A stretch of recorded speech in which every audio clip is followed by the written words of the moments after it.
I think we can all agree that Agatha all along is the biggest surprise to come out of Phase 5 of the MCU, and in my personal opinion, the second best project to come out of the phase. You don't need me to tell you why it's awesome, but if you do, check out my original review. So with all that goodness, I could not wait until Season 2, and then everything was taken away from me! What do you mean there won't be a Season 2? Jack Schaefer, I understand you being afraid for full commitment to multiple season series, but when you seemed so passionate about these characters, breathe such a unique vision to them, and have set up these characters for very interesting stories that could easily be wrapped up within a second half, come on, please don't leave it here. I don't trust the rest of these Marvel Studios jerks with my precious witch lesbians. Seriously though, this announcement of the lack of renewal truly surprised me when it came out, not just because of all the rumors and interesting labeling going on, but because it seemed like such an obvious move. While the show technically fell short in terms of overall viewership compared to other MCU Disney Plus series, the budget was also the lowest of any Marvel Studios projects. The viewership kept rising week to week, right? Which would totally sustain an even bigger second season. Then also creatively, I mean, there's so many cool directions you could take these characters. The series literally ends on a cliffhanger. Sure, that could be resolved in that goddamn Vision show, but it would also be way more interesting if our characters were the ones at the center of the adventure. Okay. But Schaefer, if you really don't have any ideas, I got some. This won't be as much of a structured pitch as my other ones. One, because there's a lot of other projects I want to work on. That one Gwenpool movie pitch that I've been teasing since November stares at my soul every night until I finish it. Is this how Ali's Blade feels? And two, I think the first season was so unexpected in the way that the plot unraveled that it would feel wrong to try to set in stone any particular ways the road could twist and turn. So instead, I will mainly just be throwing out ideas within a mostly incidental order. With some connective tissue thrown in there, then I'll also give some concepts for specific episodes and or orders. So without any more yapping, let's get into the stuff I've been cooking up.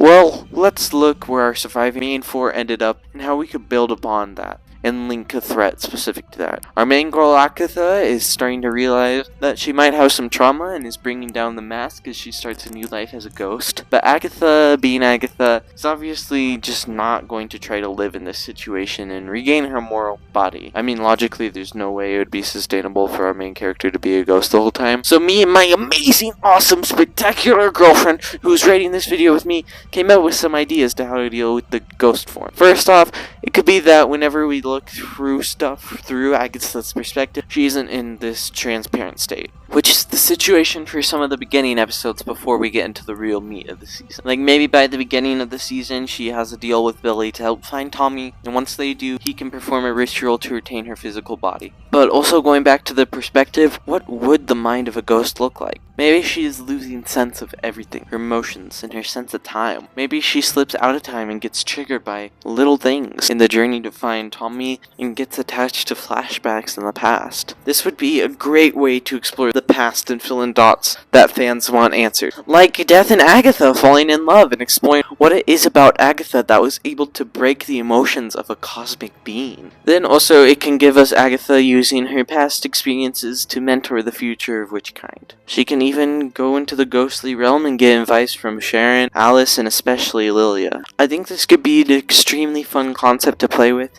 but not overused, especially considering that the best episode of Season 1 is the one surrounding this concept. Now, you might be thinking that this is a bit too similar to the only other Disney Plus MCU Season 2, that being Loki and the time-slipping shenanigans plaguing that show, but I still think there's enough to differentiate it, both due to the fact that Agatha wouldn't necessarily go into the future, then alongside that, the visual distinction and length of time they spend out of time should be enough to differentiate it to a fine degree. Although the majority of her arc will be explored via this mechanic, it will also lead into the emotional storylines, through coming to terms with Nikki, her love for Rio, and mentorship, yet using of Billy. Speaking of those other characters, let's talk about the controversial one. Joe Locke should have never played Billy, and I hate the fact that there isn't much we can do to change that, but if we take it how we got it now, I do think there is genuinely some potential to do some cool stuff with him. Obviously, I think his powers could be used very creatively, but I think the storyline of this family group he found himself in would be another emotional anchor for the season. I think the scene in the penultimate Season 1 finale, where he is searching for Billy, really worked for me also. That arc arc at the beginning of the season for him searching for him could be quite interesting. I feel like it's basically obvious that Tommy will be in Vision Quest, and I obviously don't know where that show will end up, or if the twins might even reunite there, but if I had it my way, that series would mainly prompt up Tommy's skill set, personality,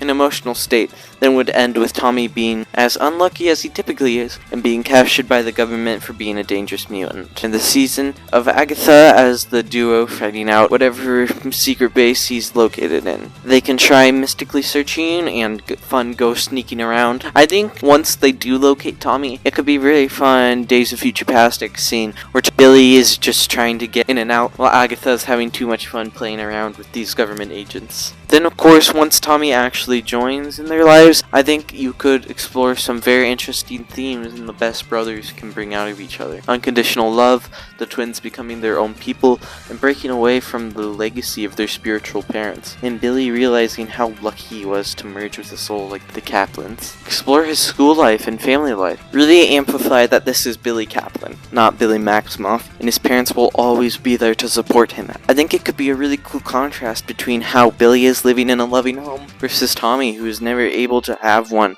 as he discovers what it's like to have a family. Sorry to talk about the man of the show for so much in the lesbian pitch. The last thing I want to say is that I've been thinking about how to explore with Billy is of course Teddy, aka Hulkling, who should definitely have an alias change in the MCU because Hulkling makes no sense for his character, and we've moved past the need for this gimmick when he's able to become so much more than that. Now, I'm a strong believer that Eddie should totally be Eddie in disguise because both the actor is really good and it just fits really well in general. But unless we have a Young Avengers project before this, I don't really know how much we could really fit in without overtaking Agatha's spotlight. I love Teddy, but this cosmic Captain Marvel character would feel a bit out of place in a low-budget horror comedy. So, assuming Teddy's identity isn't revealed in a different project before this one, I'd say the way to go is Teddy being there in whatever scenes do with Billy's personal life as he takes interest in his boyfriend's new superhero life. Then once the search for Tommy gets very active, Teddy can provide lots of clues for the duo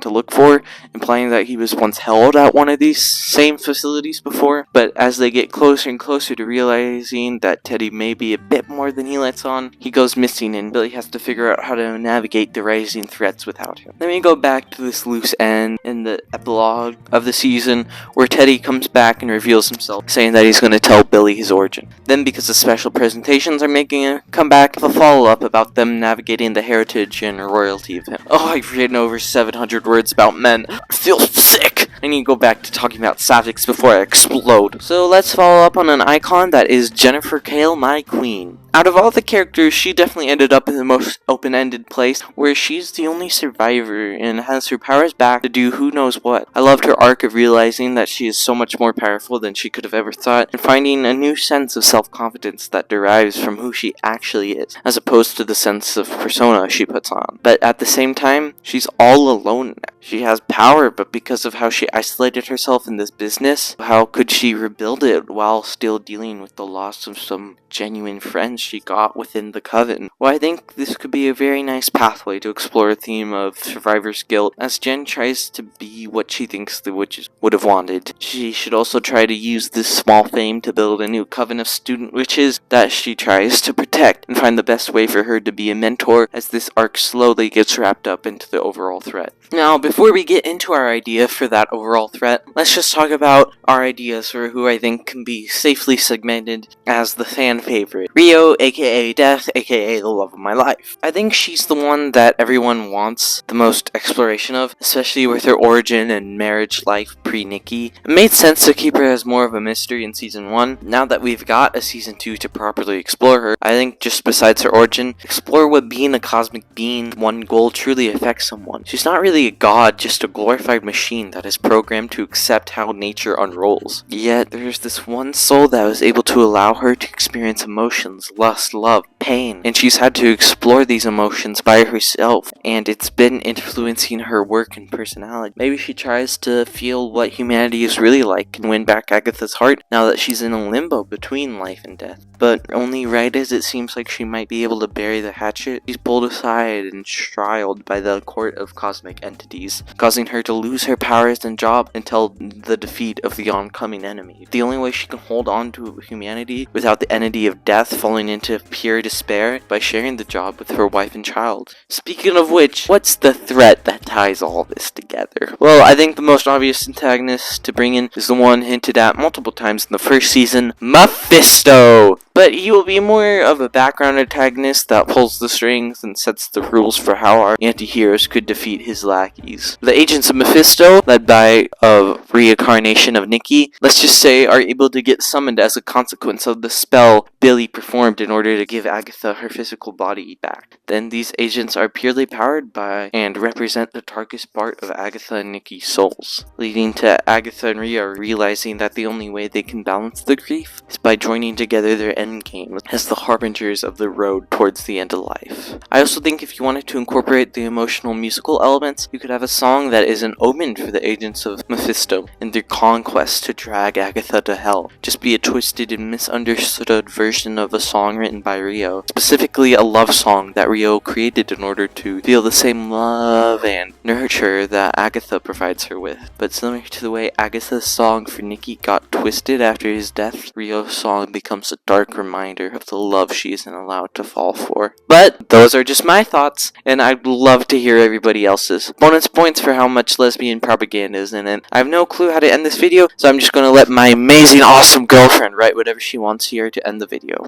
Let's ramble about some of the themes for a little bit. I couldn't stress enough how important it is to portray the first sapphic relationship in the MCU with as much care and dignity as possible. On one side, there's a witch who needs to kill her own kind to preserve her power. On the other side, we have the personification of death whose job is making sure no one lives longer than they should. And yet this journey of the two women who had to watch their love go sour and sacrifice all they had for duty, their story is so full of resentment. Even when care shines through the veil of the hurt heart, and exploring their minds would definitely be the most interesting and promising ways to go about this. With nowhere to run, Agatha would finally be forced to face everything she's buried under layers of cynicism and apathy, while Rio would have to come to terms with the weight of her role in nature and her lover's life and the abyss it inevitably creates between them. Of course, it's still important to keep their personalities coherent and distinct, with Agatha being cynical and scheming, which she's always been, even after getting a little more apathetic and leaning herself, except the familiarity she feels when she looks at Billy. And even after we learn about Rio and her past, she still needs this shadow of mystery and indivisible connection she has with nature, which allows her to be the only one who truly understands the way death and love and how easily the lines between them can blend. Goodbye, drink water.